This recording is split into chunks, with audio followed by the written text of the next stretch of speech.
Ladies and gentlemen, ladies and gentlemen, are you ready? Are you ready? Get ready, dog. Get ready. Thanks for joining us for another episode of the Rocket Networker. I always like to begin with a silly networking story.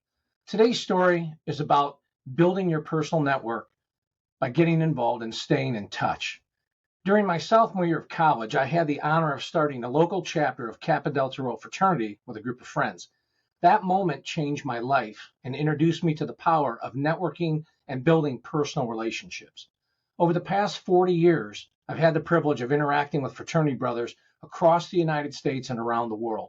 Their stories and success always amaze me. And that's where today's Rocket Networker guest comes in. Taylor Oswald is a Kappa Delta Rho fraternity brother from the University of Toledo. While we attended college at different times, our fraternity connection brought us together. Taylor, my brother, thanks for making time in your busy schedule to join us here on the Rocket Networker podcast. Rick, pleasure to be here as always. Good to see you. I feel like I just saw you, a few weeks ago. So it's good to connect. Time's flying by, man. We had a good time in Charlotte. So hey, really quick before we jump into this kind of informal podcast, talk a little bit about where you're at. Like, where are you right now? Obviously, you're in your office, but where are you at? Are you in Charlotte or are you on the road? Yeah, I'm actually at home in Charlotte. I live in a suburb called Matthews, just outside the city. And we'll kind of get into where I came from, how I got here. But yeah, I'm home today. I was on the road yesterday, so it's always good to be home. I'll say that when you got a family. Yeah, I'm with you. Tell me about your family now. Tell me about your immediate family. Yeah, so my wife Christina, and then my son Jesse, who's about 9 months old. So we're, new to the newborn baby game, I guess, if you will. But that's keeping us busy. Hence why just being at home is always just rewarding, I guess, when you're on the road for work, and kind of puts things in perspective on what's important. It does. It's a game changer, and you're going to have a great time. You're going to have a lot of sleepless nights, but it's all worth it in the end. Totally. I'm on the other end of the stick now. My kids are in their late 20s and live in Charlotte, not far from you. They live. My son's right in Uptown. Right up by the downtown area, Uptown. And then my daughter's in Myers Park with her husband. So all three of them, my daughter, her husband, and my son, all three are Rocket alumni. That's awesome. More of a reason for you to come down, Rick. So yeah. It's always good to see your face. It's good stuff. So that's good stuff with your wife and your kid. Where did you guys meet? Is she from Toledo or the University of Toledo, or where'd you meet her at? No, I met her here outside of North Carolina. In Mooresville, so not too far. Mooresville's kind of a little bit north of the city. Right. We just started dating, hit it off like any normal couple. And here we are, several years later with a family. So, yeah, she's amazing. I can't say enough about her. So just a touch of fate, I guess, kind of meeting at a restaurant, and you take it from there. It's a God moment, right? That's good. Yeah, it is. It is a God moment. That's great. So let's go back in time a little bit. Let's have fun. Because part of the Rocket Networker, where it comes from, is my entire life, literally from college to this moment. Every time I meet people, I'm fascinated about, I call them the threads of connectivity, the little things in our lives that connect us. So what I like to do with the podcast is really demonstrate how simple networking and relationship building really is. And it's simple things that ties together. For example, let's talk about your hometown. Where are you from originally? Where'd you grow up? Yeah. Well, first off, Rick, you're probably like the best networker I know. So kudos to you on that. I mean, hence why we're here. But thank you. Yeah. So my hometown is Englewood, Ohio, just outside of Dayton. So Southwest Ohio is where I grew up. Yeah. And then, obviously went to the University of Toledo, which you had mentioned. But yeah, Dayton, Ohio, not the biggest of cities, but pretty hardworking, blue collar, very automotive based. A lot of that's actually pulled out. You've got the university there, et cetera. But that's where I started my journey. That's kind of cool. Now, where did you go to high school at there? Yeah, I went to West Milton High School, which is, kind of quasi-country, close to the suburbs. That's where I graduated from. No, that's neat. Now, when you were in high school, were you involved on things on campus at the high school, like sports or glee club or band or anything, student government, anything like that? Yeah. I mean, I was definitely a sports person. Football, basketball were my favorite sports.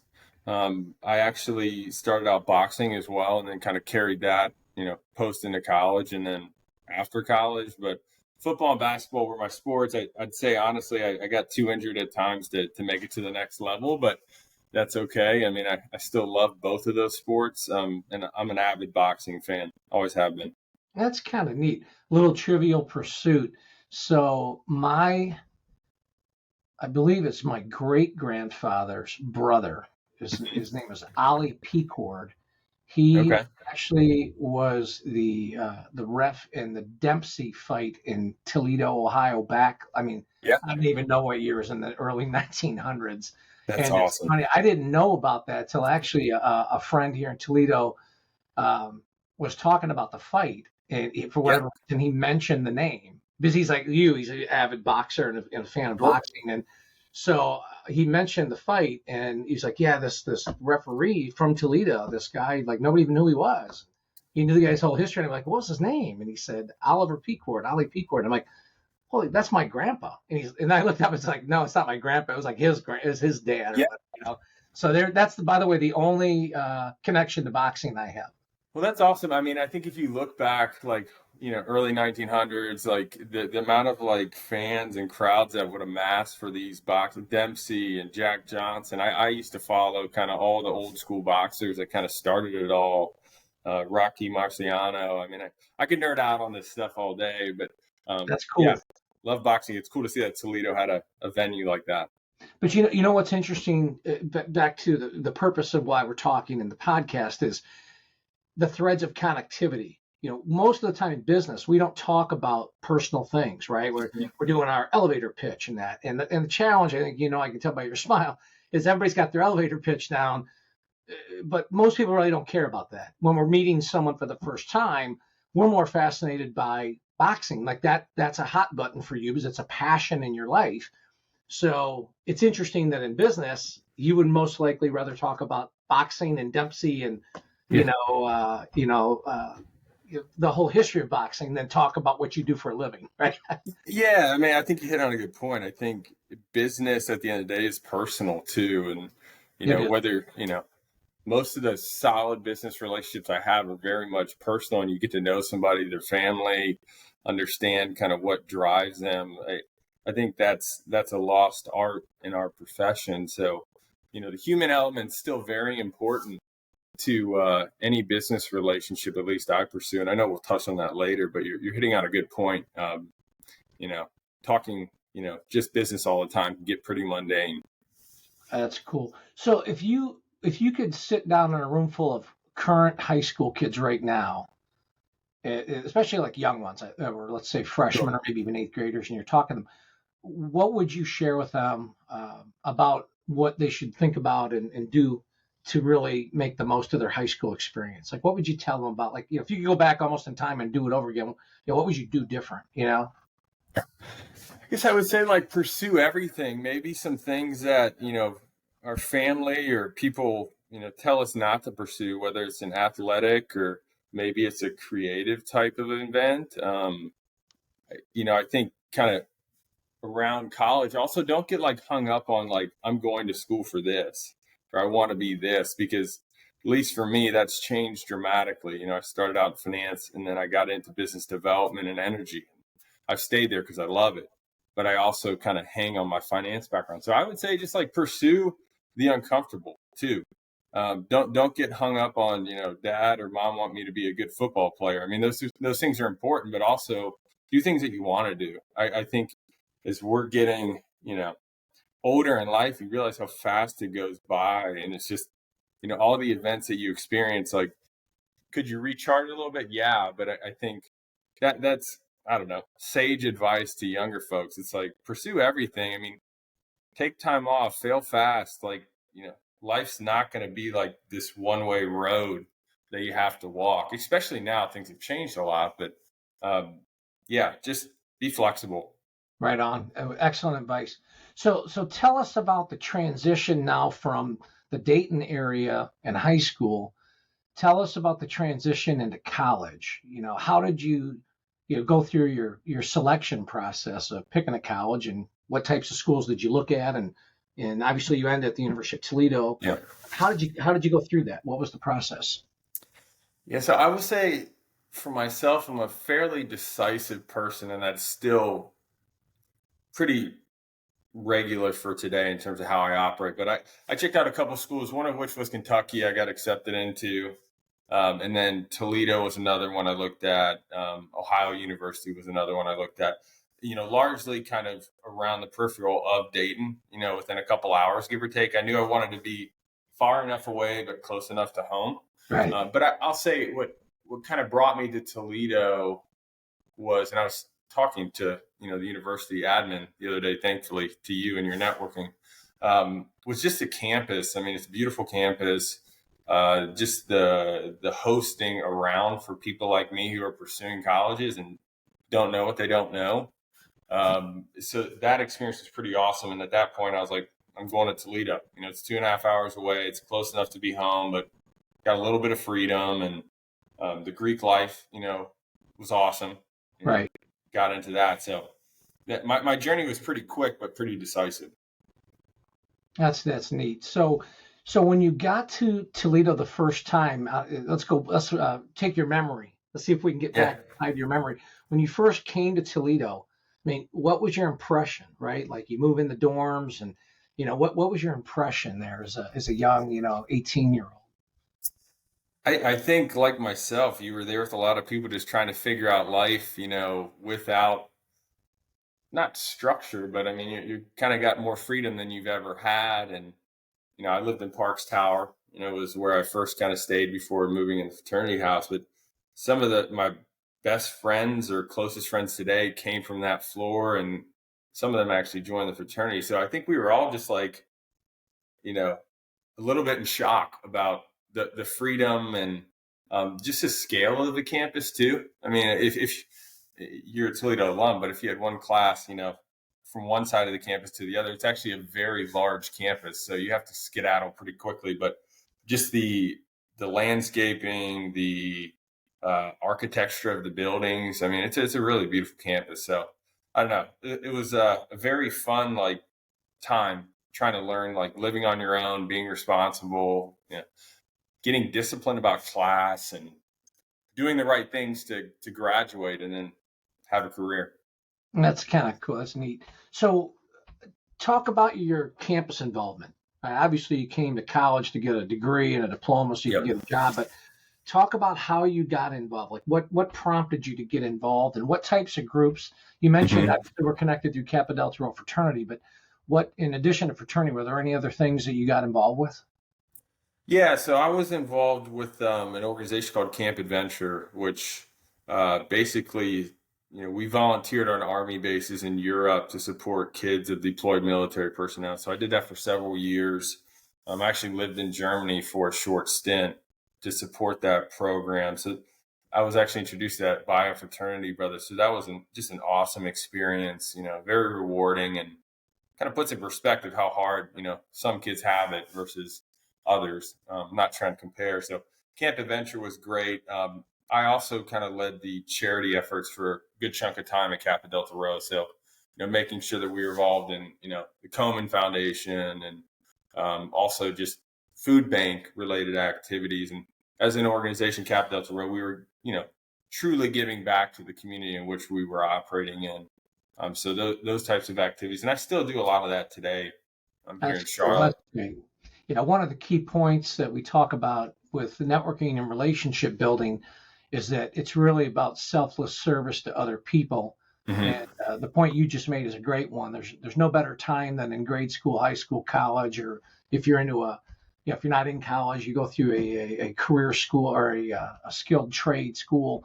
There's no better time to give back than today in this moment, right? Absolutely. Cool that you had that experience overseas too. What was that? I'm sorry. Cool that you had that experience overseas in Europe. I mean, that's really cool, Yeah. I mean, that was all afforded me by the programs, UT offered me. So I took advantage of it. Yeah, that's neat. So now let's talk about work a little bit. Okay. So when was your first job? grade school, high school, college, after college? Like, when was your first paid job that you were paid to do?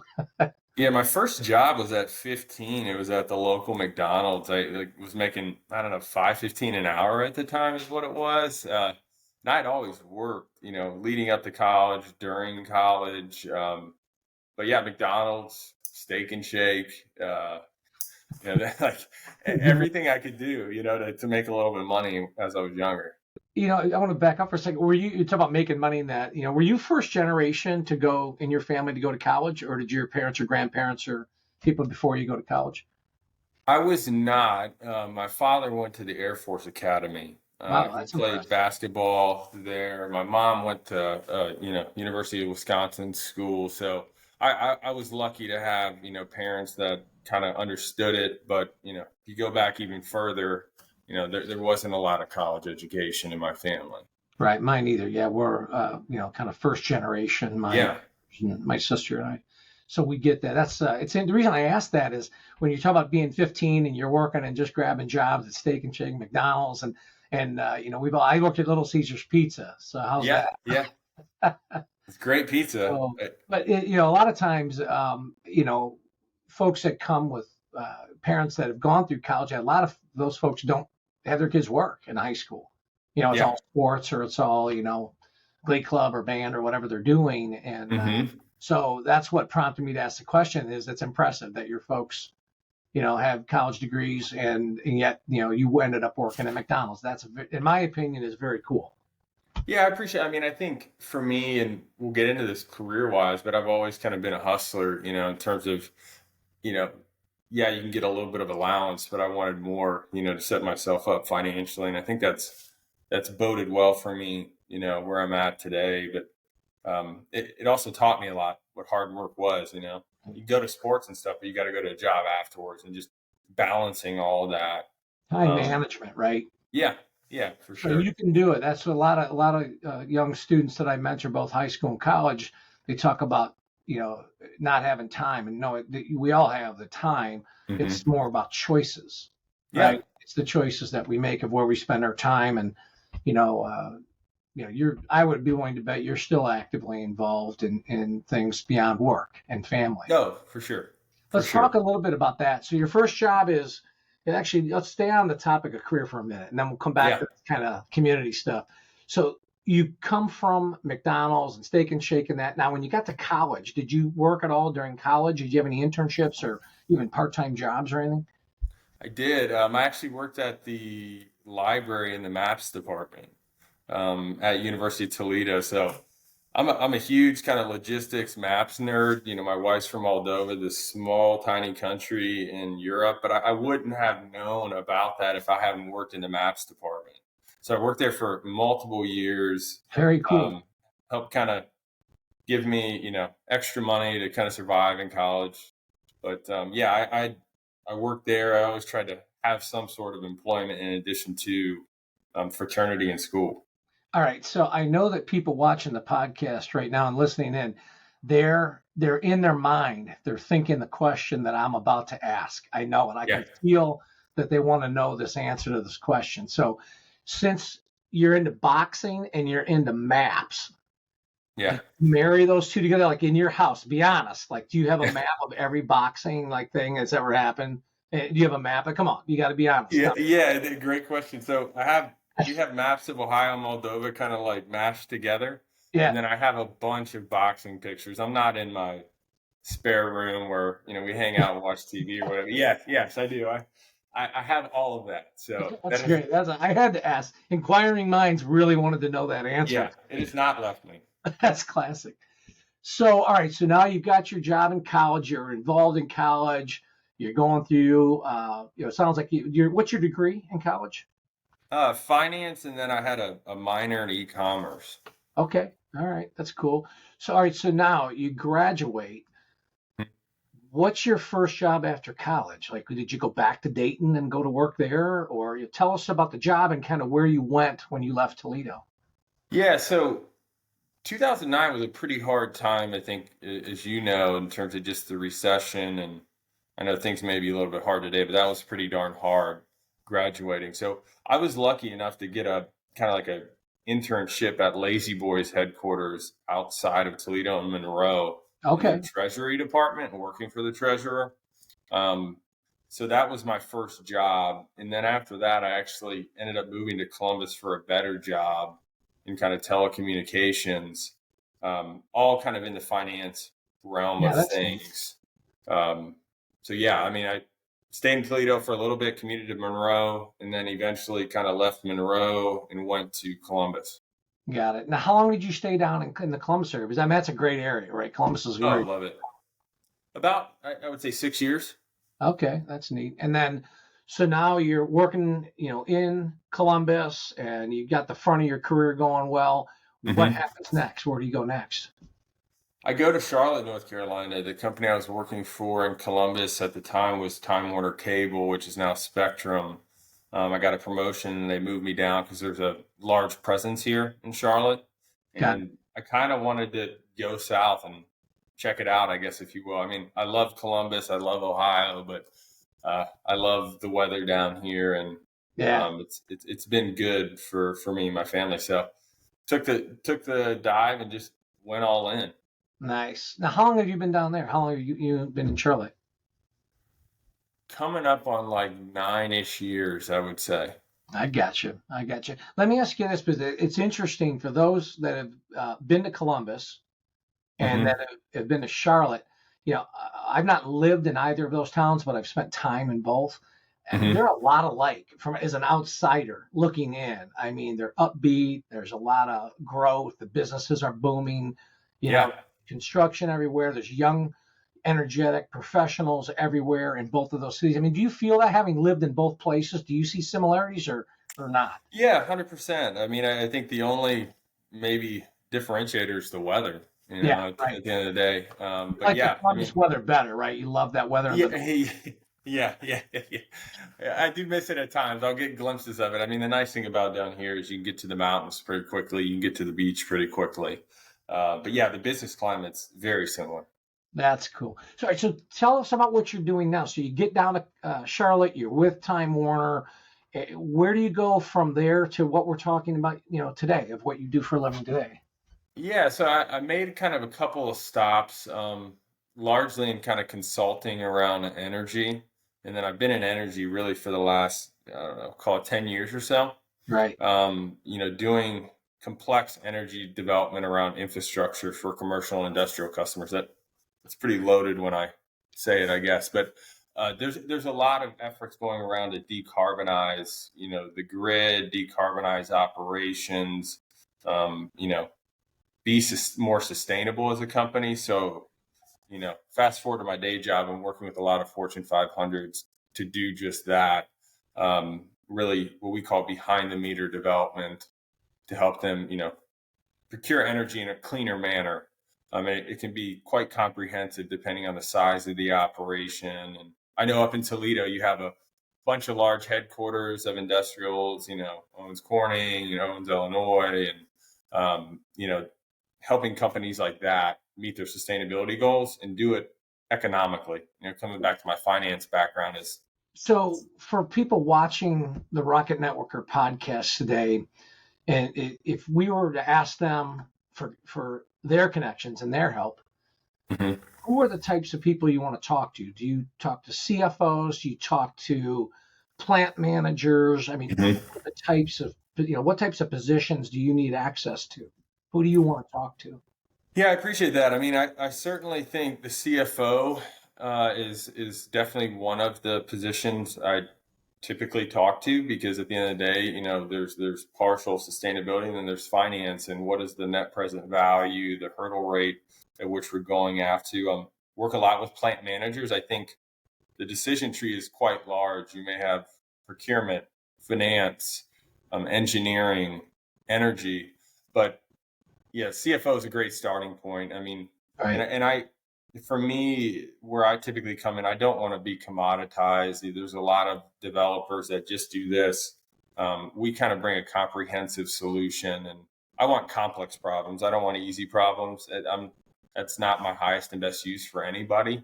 Right. So I think sustainability is a very challenging uh, role right now for a lot of people. especially with kind of the uphill battle after you've hit kind of the low hanging fruit in the space. Right, right.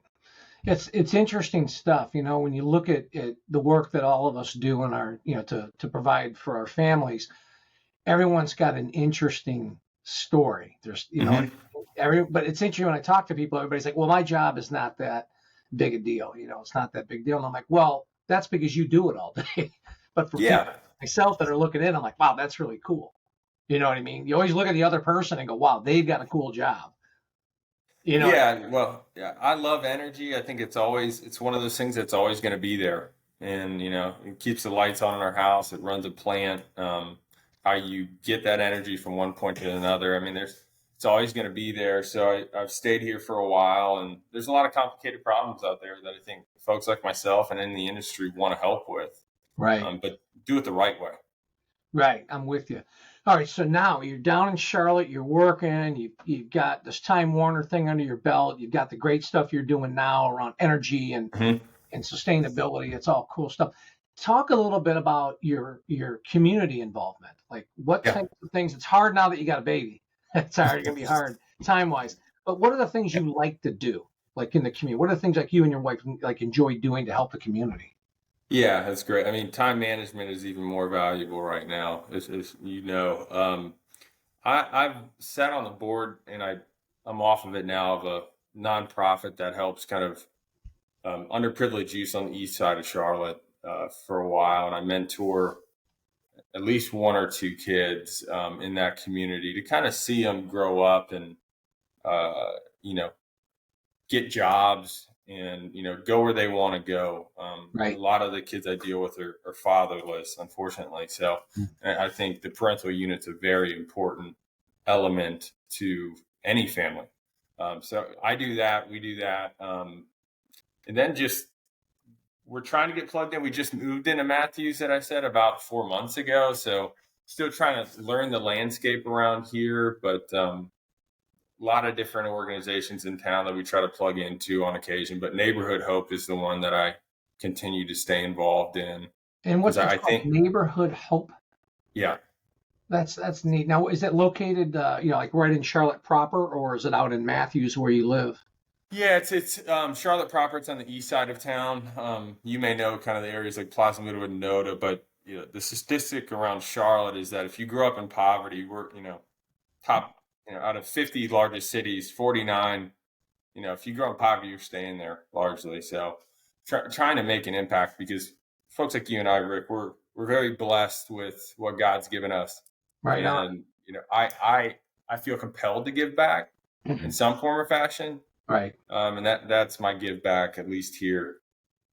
Me too. Interesting side story. When my kids were in grade school, my son, we were trying to expose my son and my daughter to all kinds of different things, sports and dance for my daughter, and just things to let them see the world. Kind of like you were talking earlier, right? When you're in high school, college, you open the kids up so they can see different things, and they'll find the passion they have, right? They'll find and they'll gravitate toward those things. So my son decided, he was in third grade, he's going to play basketball. So I did not want to play or coach basketball on that, but I won't bore you with the details of it, but I ended up becoming the grade school basketball coach. Okay, knowing nothing about it, and it was a great time. I enjoyed it, but the reason I bring it into the story is, if you had told me on the moment when they said, "Hey, you're the coach," that if you had told me in that moment that over the next 6 years I would meet CEOs of billion-dollar companies and become good, close friends with them through coaching, I would have not taken that bet. I would have not. Yeah. It never ever can, as a young, parent, it never dawned on me that my work with my children, volunteering to help them in their school and their teams, led me to meet people of a like mind that were involved with their kids that were also business people. And I share that story with everyone in networking. It's one of the most powerful lessons I learned is the best way to meet people is to give back and selflessly serve your children, your community, everyone around you. And don't you feel that? I mean, I'm sure you've met some great people in Charlotte through that. Oh, absolutely. I mean, I think people that have servant hearts, I think, you can network with. But I think just in general that people who get the value of networking like you and I are doing right now and actually like lean into it. I'm not talking about like going to some random happy hour and hopefully getting a lead. I'm Right. talking about like find common ground with people and then, you know, reciprocity in relationships and really like, you know, helping people out both professionally and personally. You Right. know, be it, hey, I need a job. I just lost my job. You know, I have a lot of Right. friends in that situation right now, but like being able to plug into your network because you've actually spent time there genuinely, I Exactly. think is important. It's a lot. I don't want to say it's a lost art, but you know, it's great. I mean, I think for me personally, my network's everything, especially professionally and personally. Um, Yeah. and I have to spend a lot of time there because it means that much to me. Amen. Well said. I mean, I'm with you. People talk about work-life balance all the time, and in my career over almost 35 years, I've never been able to find it. I've never, and I'm sure Yeah. there are people out there that are way smarter than me, but I've always immersed my family into my business and my business Hmm. family, and yeah, it's a hard thing to do, but for me, that worked. It's Yeah. just how I'm wired, and I think you're probably the same way, right? You're wired that way, where your wife and your baby now are part of what you do. They're not something off to the side that you hide from the rest of your life. You know what I mean? It's all intertwined. I mean, and I think there's learning experiences. There's, you know, my wife is very supportive of my job. I think she uh she builds me up too. I mean, so does my son, right? So actually having them around those circles is it's important to me. I mean, so that they feel a part as well. Yeah, you're spot on with that. So, well, I'm friend to friend, I'm glad you're involved in the community because, especially the organization that you mentioned, because you're right. There's a lot of kids out there without parents, the moms or dads, and they're being raised, thankfully, by grandparents or aunts and uncles Hmm. that love them and have stepped in. But we need more folks like you out there, involved, helping, mentoring people because you know, you may not like what I'm about to say, but it's true. You're a role model. A lot of folks, when I tell them they're a role model, they shake their head like you did. Um, yeah, it's hard to believe, but it's true. You are. You're a role model, right? Maybe not in your own mind, but to others. And some would argue you're a hero because you're reaching out to someone and you're touching them, a young kid that in that moment needs someone like you just to pat him on the back and lift him up. So it's good stuff. It doesn't take a whole lot, by the way, right? No, it doesn't. I appreciate that. I mean, I think, you know, there's been a lot of people that have helped me out, prefer like personally, professionally. You know, you just, I know the saying, like, just pay it forward. Right on. Couple last questions for you. Um, in the world we live in today, companies go in and out of business overnight. Hmm. And when I was working in the Fortune 500 with my staff years ago, I always said, listen, we've got to make sure that we have you ready, that at a moment's notice, if something happens to the company, the world economy, as a manager, as an executive, I can't control things that could put us out of work, myself included, Hmm. right? I can't, there's nothing I can do. What I can do is make sure that you're a sharp professional, you're networked, you're trained, your resume's ready. You know what I mean? You're ready at a moment's notice, right? Sure. No matter what happens. So when I'm mentoring people, I always talk about everyone has got to have a backup plan. We've got to have a plan B. Your boss needs a plan B. You need a plan Mhm. B. The people that work for you need a plan B. Everybody's got to have a plan B Certainly. just to protect your family and to protect yourself, right? That's no one else is going to do it if you don't do it, right? Yeah. So with that backdrop, I mean, talk about your dreams. I mean, you're still, in my opinion, a young professional relative to me. So, what's the next dream for you? Where Yeah. do you see, or what are the options for you? Maybe there's one or two. I mean, tell me about the future. Yeah. I mean, I love the energy space. I'll always be here. I love what I'm doing with Viridis. So just be clear about that. I think to your point, like I've been afforded enough in my career to make some strategic investments, um, probably 10, 5 year kind of wavelengths pre this. One in a consulting business that other people run that has done fairly well, you know, to help manufacturers. The other is in real estate, and just diversifying. I think to your point, it's, you know, your job, you know, ideally will always be there, but I've tried to be strategic in some of the investments I've made around real estate, around in companies. I'm doing this at a relatively young age. And then believe it or not, cryptocurrency, Right. which, some people think is fool's gold, but it depends on the timing of Depends when on who is. the bull is. Yeah, yeah, yeah, yeah. So I always try to be, responsible fiduciary wise, but yeah, I've definitely tried to hedge my bets. I'm I love what I'm doing today. I think the Viridis Initiative in specific has a lot of runway to do some really compelling things in the market that nobody's doing. We've got the right cast of characters to do it. So I don't know if I answered your question, but No, that's there's right. definitely an There's no entrepreneurial right answer. element Yeah. to me. And Yeah. this job today allows me to be that, but I've also, put some chips, on the table in other facets of my life, just to help grow my family. I want to encourage my wife and son to have that spirit as well. Like my wife she wants to start writing books. I want my son back to my earlier comment, like, I want you to go to college, but if you don't want to go to college, here's some other avenues to be successful. I mean, I don't think everybody's journey is equal. So Yeah. just do a lot of different things, but I like what Right. I'm doing today. No, that's good. Yeah, the skilled trades are a great place today for Yeah. people. And when I look back on my career going through college, uh, looking back on it, I probably should have gone into a skilled trade. I mean, I love working on my house and working, and that's a tough Mm-hmm. life, right? Those folks that work in the skilled trades, I have tremendous respect for them because the physical nature of what they do, whether it's an auto Yeah. plant carpenter, a plumber, laying carpeting tile, there's all kinds of great skilled jobs out there for people, and they, I think a lot of kids, you need to look at that. I mean, college is a great opportunity, but I think the skilled trades are equally good, and we just didn't talk about it in those terms when I came out of high school. It wasn't, it was like go to college, go to college, go to college. Yeah.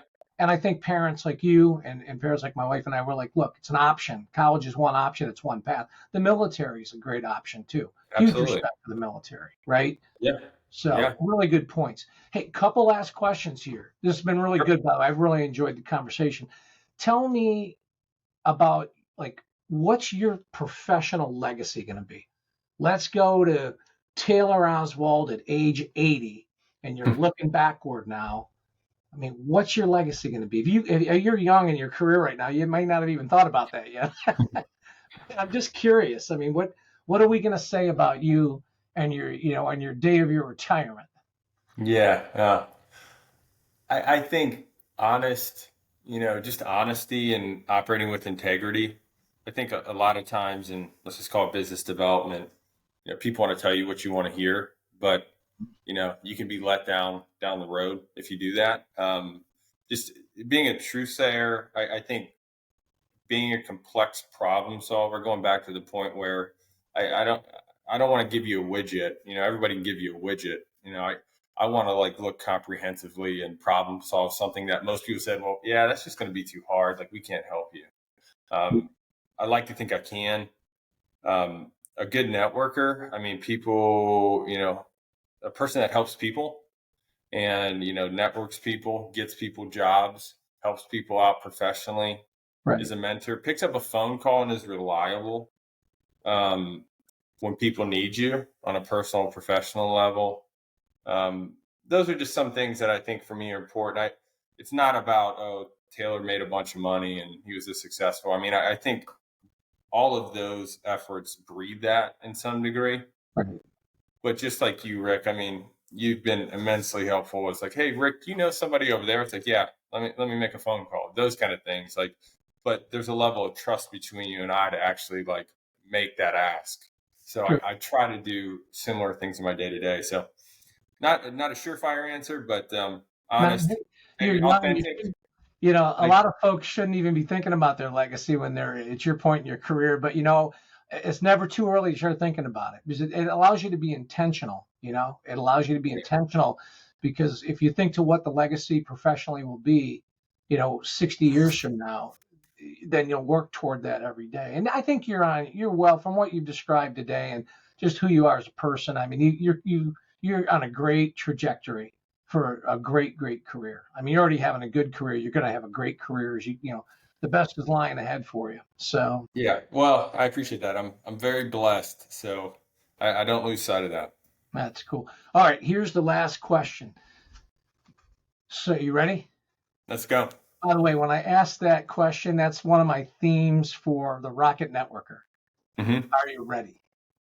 It's part of the theme song for the Rocket Networker. You have to listen to it when you play back the podcast. You'll see it at the front end. I'm excited. The Rocket Networker theme song is my favorite. So here's the last question. What's your personal legacy going to be? I think a lot of it is exactly what I told you, being authentic, operating with integrity, Yeah. being reliable. I think being reliable in today's world is really hard, but there's a lot of people that need help out there or just need a voice to talk to. I think, not to get on my soapbox, but I think men in specific, being able to channel and talk to other men, in vulnerable ways, but also be supportive, just being an ear for those things. I pride myself on, and I've leveraged when I need it too. So just being a genuine person. I think I try to show people you're going to get what you see. Right on. That's Like, awesome, man. Tough questions. It's funny. It's tough to talk about yourself and your legacy, right? Those are two really tough questions. yeah, yeah. That's the only way I know how to answer them. So Yeah, you're just more worried about trying to make it through to lunchtime today than you are what your yeah, legacy is going to be. I'm getting hungry.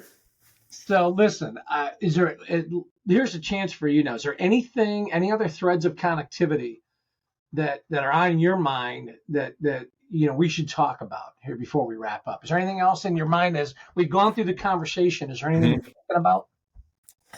I would just say, love being on this podcast. Love what you're doing. You've re-inspired me to kind of get reconnected in the Toledo community, in addition to KDR. So, any folks out there listening, whether you're in Charlotte, somewhere else, I think we're all a band of brothers and sisters, and love the opportunity to reconnect with whoever. You've already done that for me down here in Charlotte. I had no idea, so many of us existed, but would love the opportunity to connect with whoever, whenever, about whatever. Hey, that's awesome. I appreciate that. And I just am a selfless servant. I love helping other people. I'm fascinated by other people's stories and their journeys, and how they've gotten from where they were born to where they're at today. Those things I've been intrigued by that my whole life.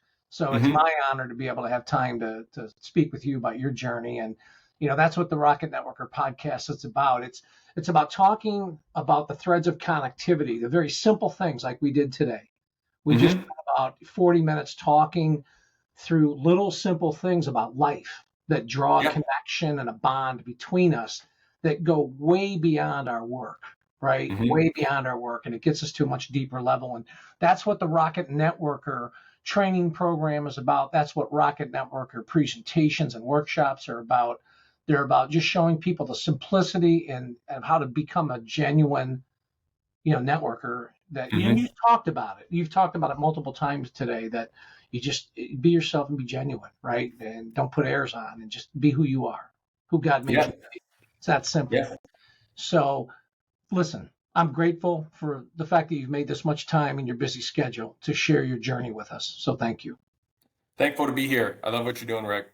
Thank you. I appreciate that. And listen, that's it for this episode of the Rocket Networker podcast. And in simple way to end, it's time to launch connections to ignite your success.